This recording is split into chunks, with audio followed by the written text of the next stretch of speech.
la estrecha llanura de Maratón, en el este de Grecia, se libra una batalla que cambiará el curso de la civilización occidental.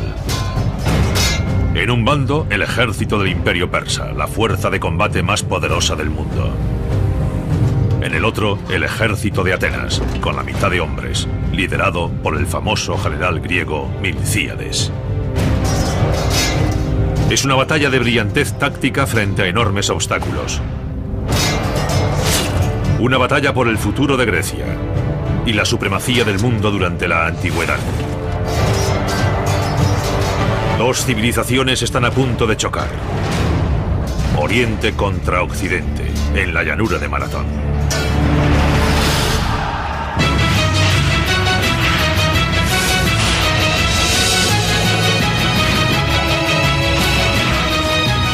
Batallas legendarias, Maratón y las Termópilas.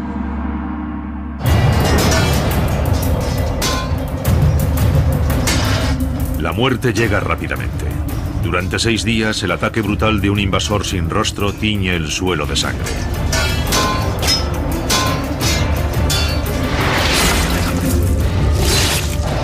Los que no son aniquilados son esclavizados. El agresor es la infantería pesada del poderoso Imperio Persa.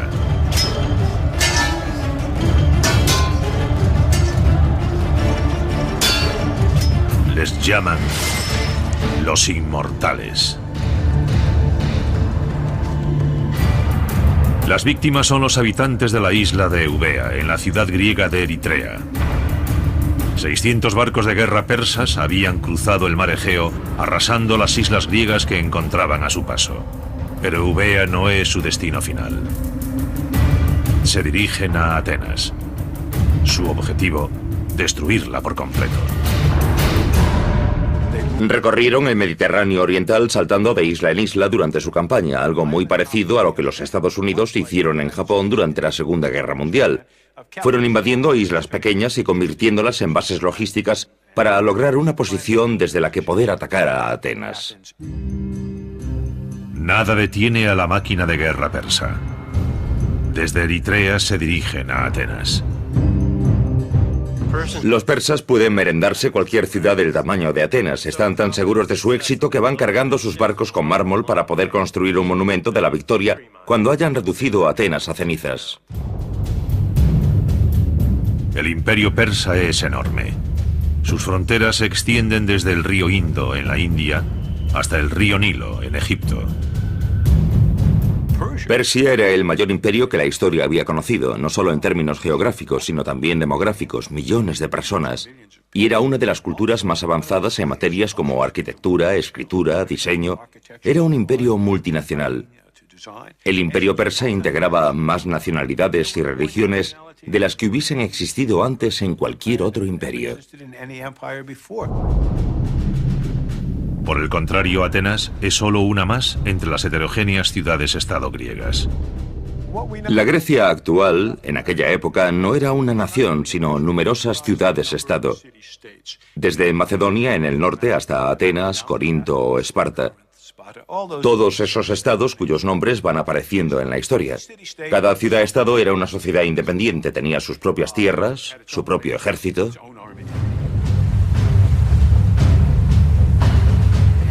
Pero a bordo de su buque de guerra, el comandante persa Dati solo tiene en mente una de esas ciudades-estado, Atenas. Está tan seguro de que logrará destruir esa histórica ciudad que su única preocupación es cómo va a destruirla. Una posibilidad es atacar Atenas directamente desde el mar, pero es un poco complicado. Atenas está amurallada y un asalto anfibio desde el mar frente al enemigo es una opción arriesgada. Por tanto, decide no atacar Atenas de frente, sino buscar un lugar a unos 40 kilómetros de distancia de la ciudad, desembarcar allí y considerar un par de posibilidades. O el ejército griego responde y sale a su encuentro, o desembarca, reúne a su ejército y simplemente marcha hacia Atenas por tierra. Entre esas dos opciones, una campaña terrestre o un desembarco anfibio, optó por la campaña terrestre. Datis dirige su flota de 600 barcos hasta situarse a unos 42 kilómetros de Atenas, en Maratón. Sus barcos echan amarras en la bahía de Maratón y desembarcan en la playa de Chinias. A continuación, los persas acampan en la parte nordeste de la llanura junto al gran pantano. El ejército persa está a punto de caer sobre Atenas. Los atenienses saben que rendirse no es una opción, pero no se ponen de acuerdo sobre cómo deben prepararse. ¿Deberían hacerse fuertes tras los muros de la ciudad o salir al encuentro de los persas para luchar? Algunos atenienses creen que una batalla en campo abierto contra los persas es un suicidio. Pero un ateniense no está de acuerdo. Su nombre es Milcíades y tiene algo personal contra los persas. Milcíades es un personaje muy interesante, pertenece a una influyente familia ateniense, y cuando tiene unos 35 años se hace cargo de una colonia griega en Jonia, en la frontera del Imperio Persa. Gobierna como un tirano, por lo que es muy poco apreciado en Atenas. A finales del siglo VI a.C., el territorio de Milcíades en la península de Helesponto es absorbido por la expansión del Imperio Persa. Es obligado a hacer el servicio militar.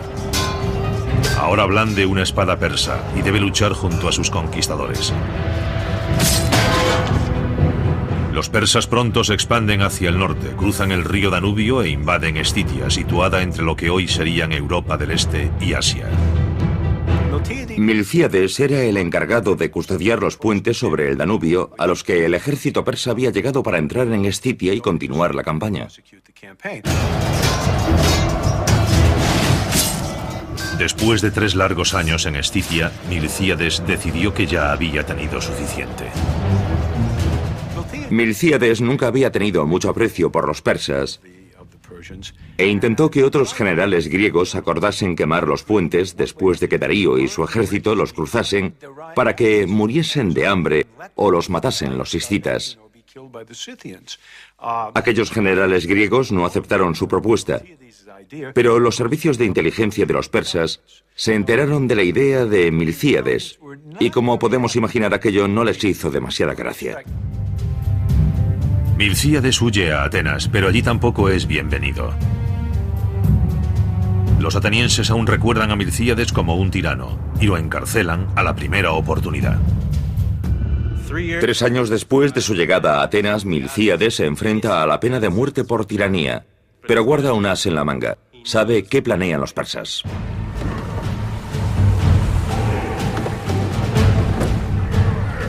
Y los persas se dirigen hacia Atenas para destruirla. Los atenienses no solo perdonan la vida a Milcíades, además lo nombran general. Pero Milcíades tiene que plantearse qué destino es peor, la ejecución o ser destrozado por los guerreros persas. Milcíades decide hacer frente a las armas de los persas y, en lugar de esconderse tras las murallas de Atenas, escoge enfrentarse a los persas en el campo de batalla. Pero la decisión final sobre si ha de combatir no depende de él. La democracia ateniense también rige en su ejército. Y cuando surge la discusión sobre qué hacer en Maratón, la decisión depende de un consejo formado por 10 generales. Atacar o retirarse y tratar de conseguir ayuda de otras ciudades-estado griegas. El resultado de la votación es un empate. El voto decisivo corresponde a un hombre llamado Calímaco.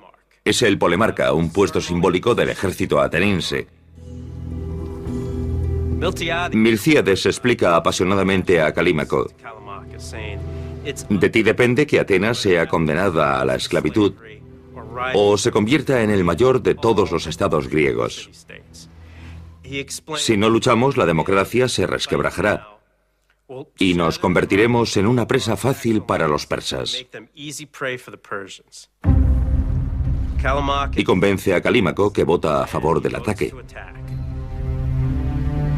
Milcíades consigue su guerra. Dirige a todo el ejército ateniense, unos 10.000 hombres, 42 kilómetros hacia el este, hacia la llanura de Maratón. Milcíades parece tenerlo todo en contra. El ejército persa es colosal. 2 veces mayor que el ateniense. 20.000 soldados de infantería, 3.000 arqueros, 2.000 soldados de caballería. Milcíades analiza la situación y percibe de inmediato su inferioridad numérica. Y no solo son superados en números, sino también en armamento si consideramos los contingentes de arqueros y soldados de caballería. Incluso si logran frenar a la infantería persa, los atenienses no tienen forma de contrarrestar su caballería. Su inferioridad es enorme. La caballería es una de las claves del éxito militar de los persas. Fue uno de los primeros ejércitos que integraron plenamente los caballos y la infantería pesada para formar un doble ataque devastador.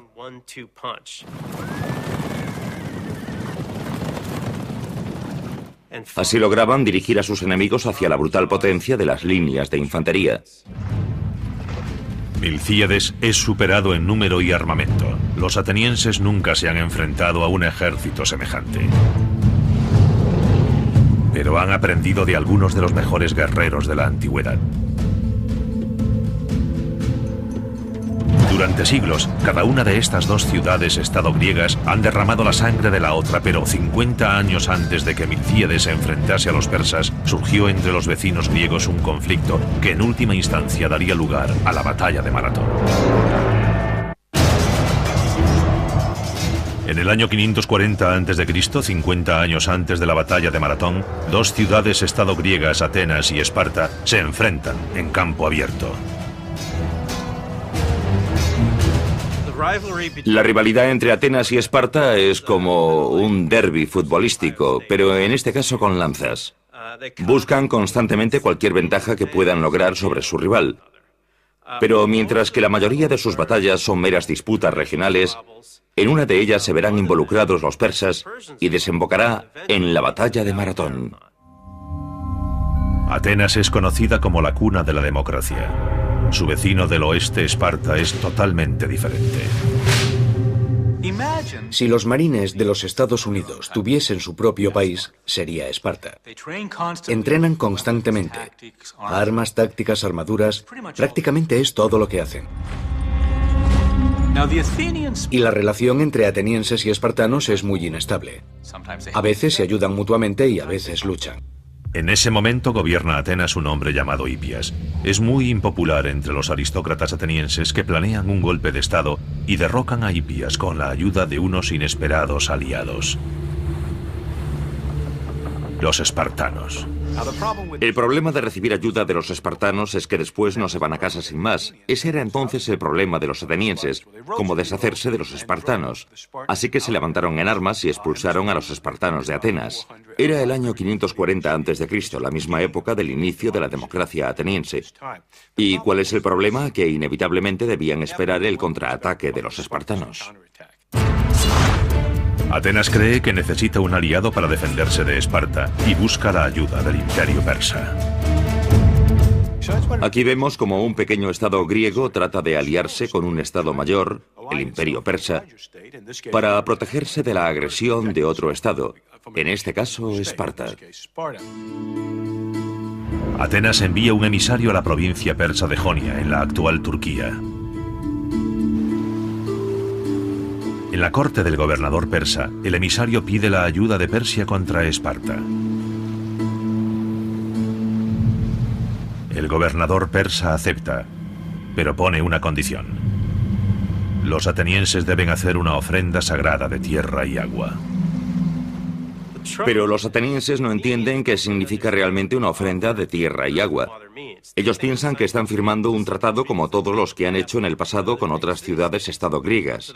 Pero para los persas, aceptar tierra y agua significa que poseen Atenas. Se ha convertido en su colonia.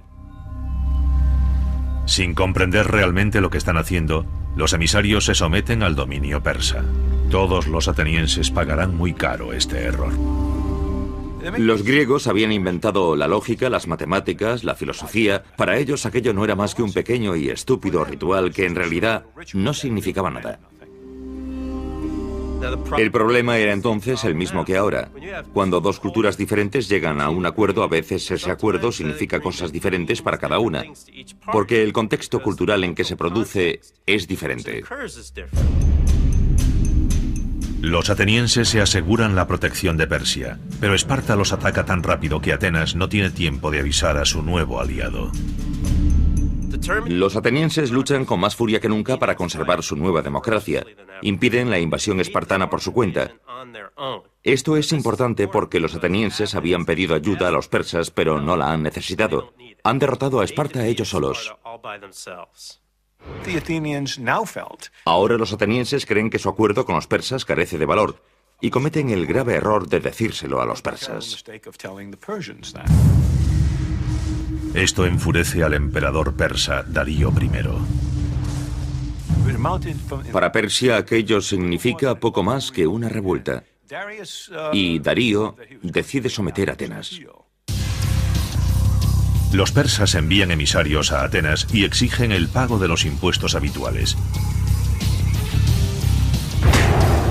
Los atenienses los arrojan a un pozo donde los dejan morir. Atenas ha escupido a la cara al imperio más poderoso del mundo. A lo largo de la historia, muchas alianzas han tenido consecuencias inesperadas, pero pocas tienen la magnitud del tratado entre Atenas y Persia. Si los atenienses no hubiesen pedido ayuda a los persas contra los espartanos, el mundo podría ser hoy un lugar totalmente diferente. Aquello desencadenó un conflicto entre Oriente y Occidente que durará siglos. Y la primera gran batalla es la de Maratón, donde más de 20.000 soldados persas de infantería, caballería y arqueros se están preparando para reducir Atenas a cenizas. El general ateniense Milcíades y sus 10.000 soldados de la infantería griega están claramente en inferioridad de condiciones, pero Milcíades tiene una ventaja. ¿Cómo compensar su inferioridad numérica con respecto a las tropas persas? La respuesta está, como casi siempre en la historia, el terreno. El terreno y el terreno. Ubicación, ubicación, ubicación. Los historiadores siguen debatiendo la ruta exacta que los persas debieron de seguir para ir de Maratón hasta Atenas. Algunos creen que bordearon la costa, una ruta que cruza el pantano de Brexiza. Cruzar el pantano era factible, pero entonces el ejército persa habría tenido un problema: marchar como una columna para intentar llegar al camino con el ejército ateniense en su flanco, algo que en sí era una mala idea. La otra forma de llegar a Atenas es cruzar las montañas desde el valle de Brana. Si el ejército persa pretende invadir Atenas, ha de pasar por la entrada de ese valle, que no es demasiado ancha. Por tanto, Milcíades decide bloquear el valle y despliega sus tropas en la entrada del valle de Brana para impedir que los persas continúen avanzando. Milcíades ha situado su infantería en el valle como un corcho en una botella. La falange ateniense se compone de líneas de guerreros entrelazados fuertemente organizados. Pueden avanzar y retroceder con facilidad, pero no moverse lateralmente. La falange es una formación increíblemente eficaz para conservar el terreno y avanzar. Cada fila de hombres firmemente unidos utiliza los escudos superpuestos de la fila contigua para formar un muro blindado. Milcíades ancla sus flancos en las laderas de la colina y después tala árboles para situarlos también en los flancos. ¿Por qué lo hace? Sabe perfectamente que los puntos débiles de la falange griega son sus flancos. Siempre que ha sido derrotada, lo ha sido por ataques por los flancos de otra falange, o principalmente por la caballería enemiga. En el valle, los flancos de la falange están bien protegidos. Para no depender únicamente del desnivel y las rocas, apila maleza, árboles y troncos para impedir cualquier ataque de la caballería enemiga. Gracias a esta logística, a la situación de sus tropas, ha eliminado a la caballería de la batalla. Es una maniobra brillante. Datis, el comandante persa, no se preocupa y prepara su infantería.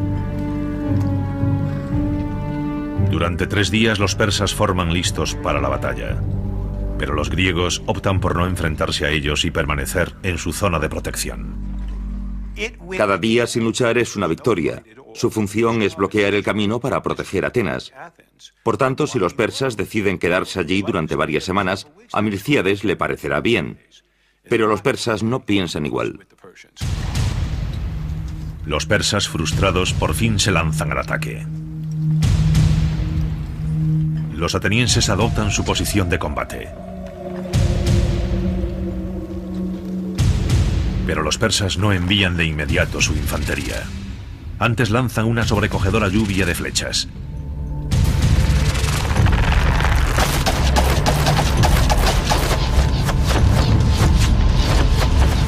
Los atenienses no tienen dónde ocultarse de los proyectiles.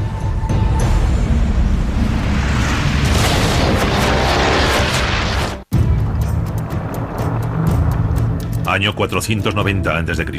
Los griegos de Atenas se enfrentan a los poderosos persas en las llanuras de Maratón. Los persas atacan primero con una devastadora lluvia de flechas.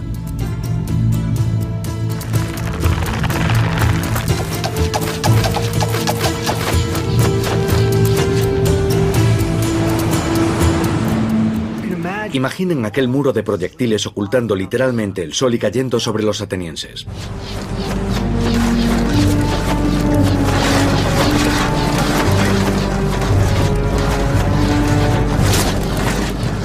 Pero los atenienses se sacuden las flechas de encima como si fuesen mosquitos. Miles de flechas persas, pero muy pocas bajas atenienses. A pesar de que los persas los doblan en número, los atenienses encabezados por el general Milcíades se burlan de ellos. Los persas tienen una misión: atravesar el muro de soldados griegos, marchar hasta Atenas y reducir la ciudad a cenizas. Nadie sabe exactamente lo que ocurre a continuación. Cada historiador tiene una teoría sobre lo que sucedió en Maratón y por qué. Y eso sucede porque solo disponemos de una fuente, el historiador griego Heródoto. El problema es que Heródoto no escribe objetivamente. Parece que escribe el primer blog de la historia. Combina hechos, mitos, anécdotas y rumores en una gran historia, pero nadie en su sano juicio cree que todo es verdad. Entonces, ¿quién atacó primero en Maratón y por qué? Desde la perspectiva ateniense no hay necesidad de atacar a nadie. Pero Datis, el comandante persa, está ansioso por entrar en combate. Tras el fallido ataque con proyectiles, solo hay una cosa que pueda hacer. Solo puede ordenar un asalto frontal. Tendrá que ser un combate cuerpo a cuerpo. 10.000 soldados de la infantería ligera persa cruzan a la carga la llanura de Maratón. Les espera la falange ateniense, un muro de bronce de lanzas y escudos.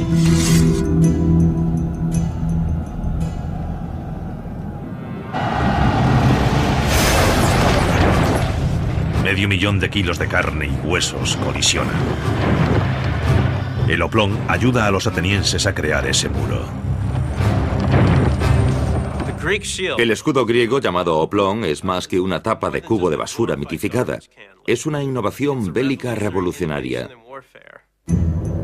El oplón es un gran escudo circular de madera en forma de cuenco y recubierto de bronce. Puede resistir las flechas y los golpes de las espadas sin astillarse. Pero lo que lo hace realmente notable es la empuñadura, denominada argive. El soldado pasa su brazo por una abrazadera de cuero fijada en el centro del escudo y agarra un asa situada cerca del borde. Esto es importante porque le otorga mucho más control y mucha más fuerza con el escudo que la vieja correa fijada en el centro que no permitía aplicar mucha fuerza. Los atenienses logran detener la intensa carga de los persas. Ahora pasan al ataque. El arma principal de los atenienses es el dori o doru, una pesada lanza de madera de fresno. Mide más de 2 metros y tiene una afilada punta de hierro. El dori puede atravesar escudos y armaduras. No es una lanza para arrojar, sino para asestar al enemigo un golpe espantoso. En el siglo VI a.C., la mayoría de los guerreros atenienses visten una ligera armadura laminar hecha de tiras de lino y cuero entrelazadas. Sin embargo, algunos portan corazas pesadas y rígidas. Son placas de bronce esculpidas para simular un torso musculoso. Los cascos de bronce con sus característicos penachos de crin protegen sus cabezas. Y las espinilleras la parte inferior de sus piernas. Con su uniforme de combate completo, los hoplitas van blindados de pies a cabeza. El problema de los persas en Maratón es que se enfrentan a una falange ateniense que no se dispersa durante la andanada de flechas. Además, la infantería ligera persa carece del apoyo habitual de la caballería, así que todo se reduce a espadas curvas y escudos de mimbre contra el muro de bronce de los atenienses. Datis, el comandante persa, ordena sucesivos ataques de la infantería ligera. Pero lo único que consigue es terminar clavados en el sólido muro de las lanzas atenienses. Los persas son implacables. La derrota no es una opción. Está en juego su prestigio imperial. ¿Qué demonios pudo haber hecho aquella insignificante y remota nación para insultar de tal modo al mayor imperio de la tierra? Para los persas, Maratón es mucho más que un simple tratado incumplido. También es un castigo por el apoyo ateniense a una revolución contra Persia producida en la cercana Jonia 10 años antes. Jonia era una colonia griega de Atenas que en el año 540 a.C. fue absorbida como una provincia del imperio persa. 40 años más tarde, en el año 500 a.C., un tirano local incitó un levantamiento. El pueblo de Jonia pidió ayuda a Atenas. Sus colonias consideraban a Atenas una especie de madre patria, y yo diría que Atenas también se consideraba así. Cuando sus colonias le pedían ayuda, enviaba tropas. Sin duda fue un error de primera magnitud, pero aquello fue probablemente lo que lo motivó todo. Desde luego, todo lo que sucedió después no puede explicarse por motivos prácticos. Los atenienses, junto a un contingente de Eritrea en la cercana Eubea, cruzan el mar Egeo para llegar a Jonia y atacan Sardes, la capital. Es otra ofensa ateniense que los persas nunca olvidarán.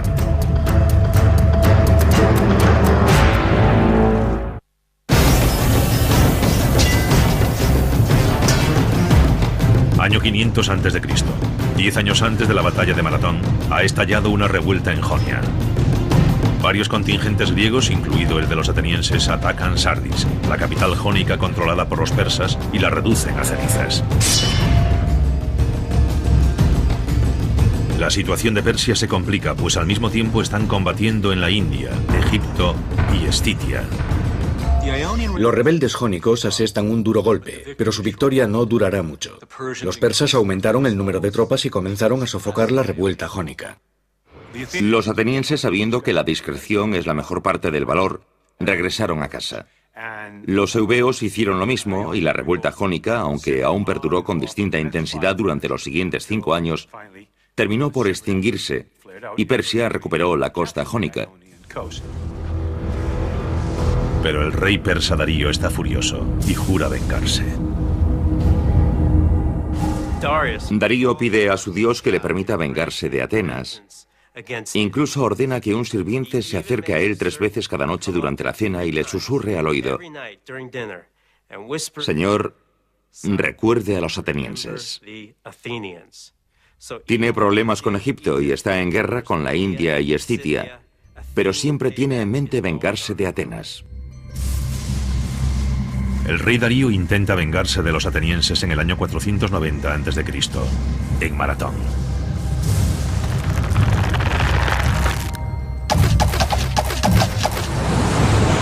Pero hasta ahora los atenienses han sobrevivido a un ataque masivo de proyectiles persas.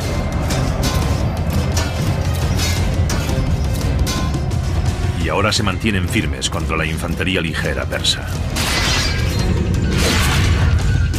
El general Milcíades ha posicionado brillantemente su fuerza defensiva. Ha situado las falanges griegas de infantería pesada en un estrecho paso entre las montañas, bloqueando así la ruta hacia Atenas. Los persas habían elegido el campo de batalla acampando en Maratón, pero los atenienses habían elegido el terreno con el fin de obtener una ventaja. Es un viejo truco. Pero da resultado. La infantería ligera persa ni siquiera logra hacer mella en el muro ateniense.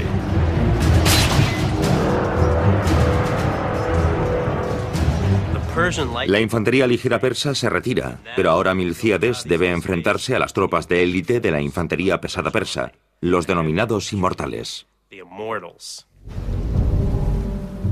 Los legendarios inmortales forman las tropas de asalto del imperio persa. Con el rostro oculto marchan a la batalla en completo silencio. Son la peor pesadilla de los atenienses. Además de su letal habilidad bélica, la presencia de los inmortales obliga a Milcíades a cambiar sus tácticas. Milcíades, a pesar de que ha preparado el campo de batalla con pericia para aprovechar cualquier posible ventaja, aún tiene algo en contra, y es la zona en la que se encuentra, que aunque es relativamente estrecha, sigue siendo demasiado ancha para las tropas de las que dispone. Lo que hace es debilitar su centro y desplazar las tropas adicionales. De esta manera, cuando analizamos el despliegue ateniense, vemos un ejército relativamente débil en el centro, pero con poderosas falanges a cada lado. Debilitar el centro de su falange es una apuesta muy arriesgada, pero no será la única de Milcíades. Decide adelantar sus tropas más allá de la protección del valle. Sabe que si se queda donde está cuando el centro sea atacado, cederá. Si eso ocurre, donde está no dispondrá de suficiente espacio para que las poderosas falanges de los extremos maniobren hacia el interior.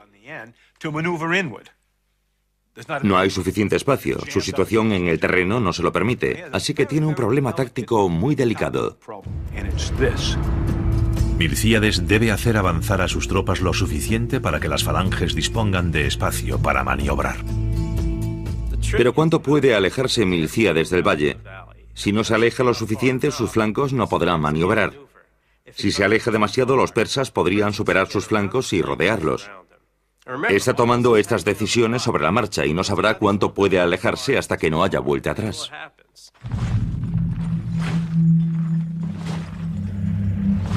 Los inmortales se acercan. Milcíades tiene que decidirse.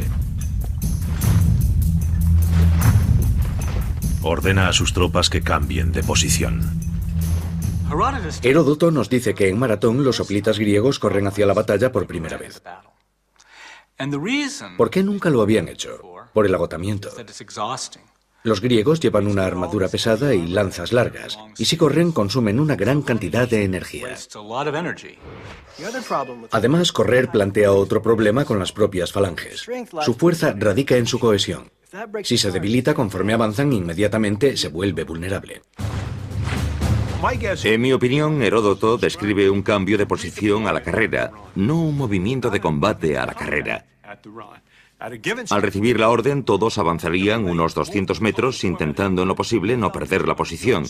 Se detendrían y volverían a formar muy rápidamente. Así, en el momento de entrar en combate con los persas, las unidades estarían de nuevo en formación, con las filas listas para recibir la carga.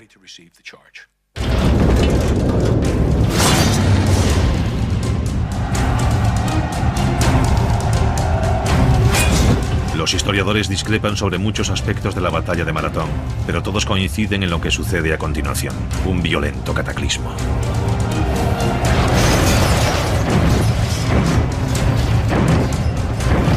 Ambos ejércitos chocan en una espantosa vorágine de bronce y sangre.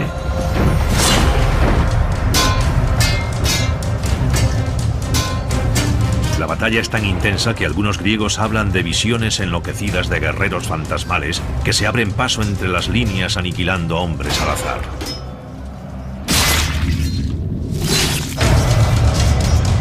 Pero la realidad es igual de aterradora. Los persas avanzan en tropel y los atenienses se ven obligados a retroceder. El centro está debilitado, no puede resistir el ataque persa y está a punto de ceder. Hacen que se repliegue hacia el valle. La presa hoplita está a punto de ceder y Atenas parece estar condenada.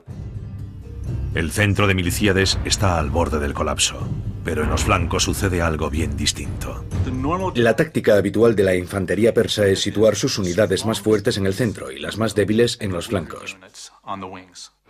Lo hacen porque los flancos suelen recibir el apoyo de la caballería. Milcíades lo sabía y desvía sus propias tropas hacia los flancos. La caballería persa es inútil en ese terreno y los atenienses pueden abrir brecha en los debilitados flancos de los persas.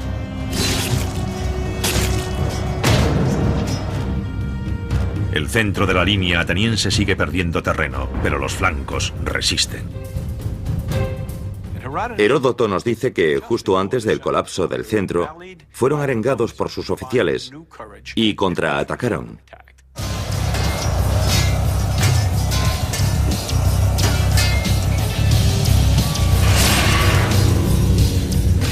Contraatacan lo suficiente para detener el avance enemigo por el centro. En ese momento, las poderosas falanges de los extremos se desplazan hacia el centro, atrapando a sus enemigos en una V. Y literalmente los aniquilan. En un audaz golpe de brillantez táctica, Milcíades ha dado un giro completo a la batalla contra los persas.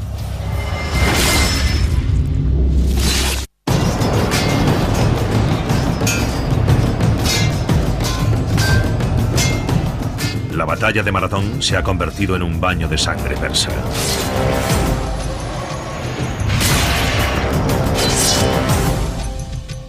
Mientras mantiene sus flancos inmóviles, el general ateniense Milcíades ha hecho retroceder el centro de sus tropas, conduciendo a la infantería persa a una trampa mortal.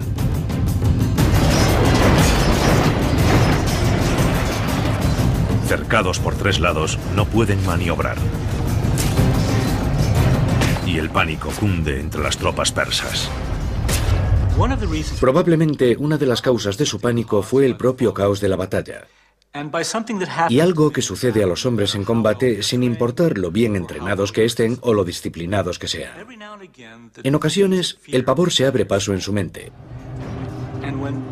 Cuando eso sucede y el pánico cunde entre las tropas, todo ha terminado. No importa lo disciplinadas que sean las tropas, no hay forma de pararlo. Mueren más de 6.000 persas. Los atenienses pierden menos de 200 hombres.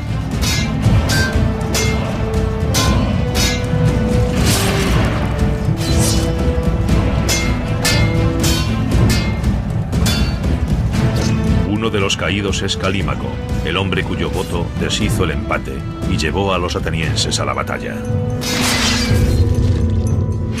Hay quien considera Maratón como el primer ejemplo conocido de una maniobra de pinza o doble envolvimiento, pero no fue realmente así. Milcíades solo utiliza un contingente de tropas, no rodea completamente al enemigo. Los persas todavía disponen de una vía de retirada. Y la utilizan. Los persas huyen hacia la playa a la carrera. Es bastante improbable que los atenienses persiguieran de inmediato a los persas, porque los atenienses estarían completamente agotados.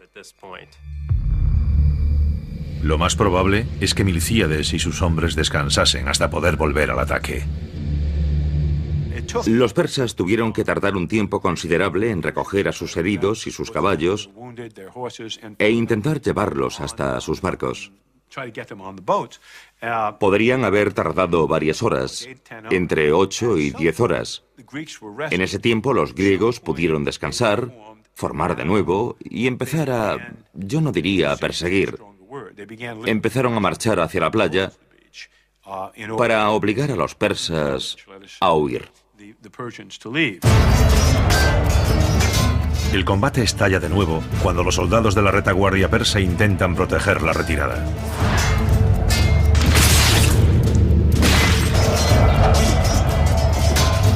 Los atenienses los aniquilan y capturan 7 de los barcos que intentan huir.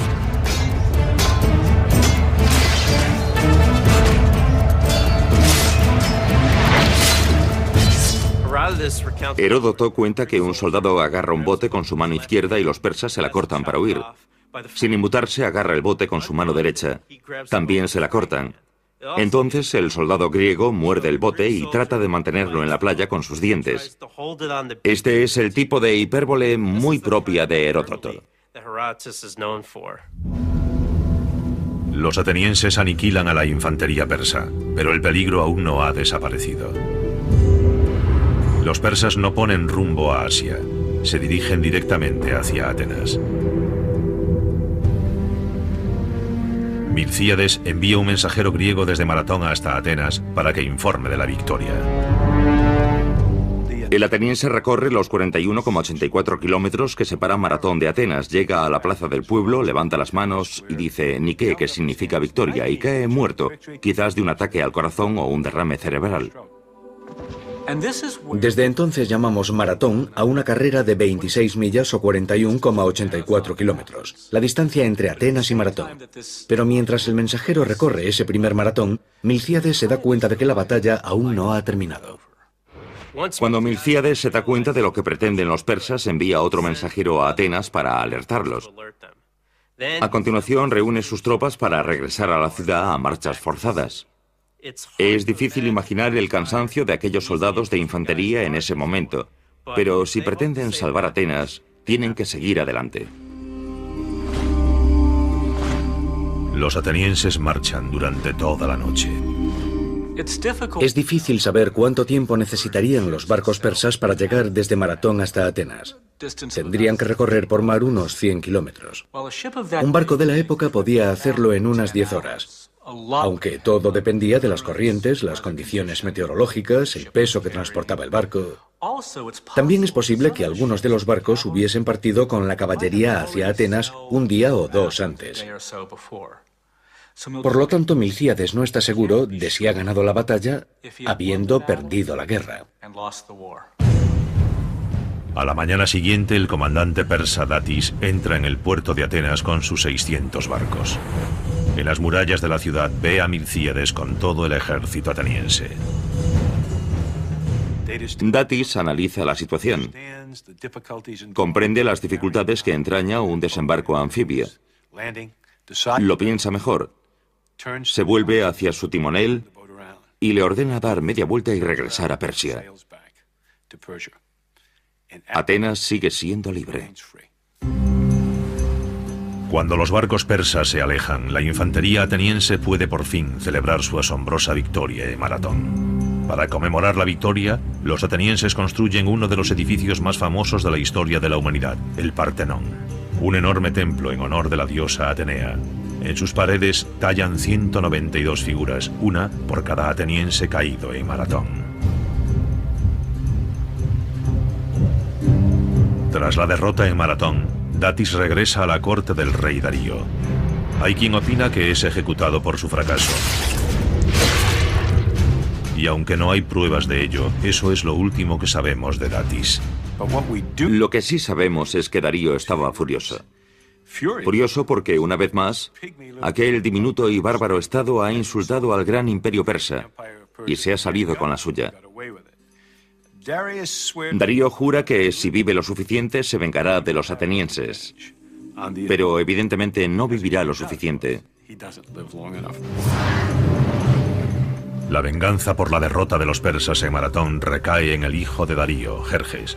40 años después de Maratón viajará personalmente a Grecia para cumplir los deseos de su padre. La transmisión de este deseo de venganza contra Atenas desembocará 40 años después en una de las batallas legendarias de la historia bélica de Occidente. La heroica defensa de los 300 en el paso de las Termópilas. En las Termópilas, el gran comandante espartano Leónidas utilizará contra los persas las mismas tácticas que Milcíades había aplicado casi medio siglo antes en Maratón. Maratón es uno de esos momentos que definen la historia de Occidente.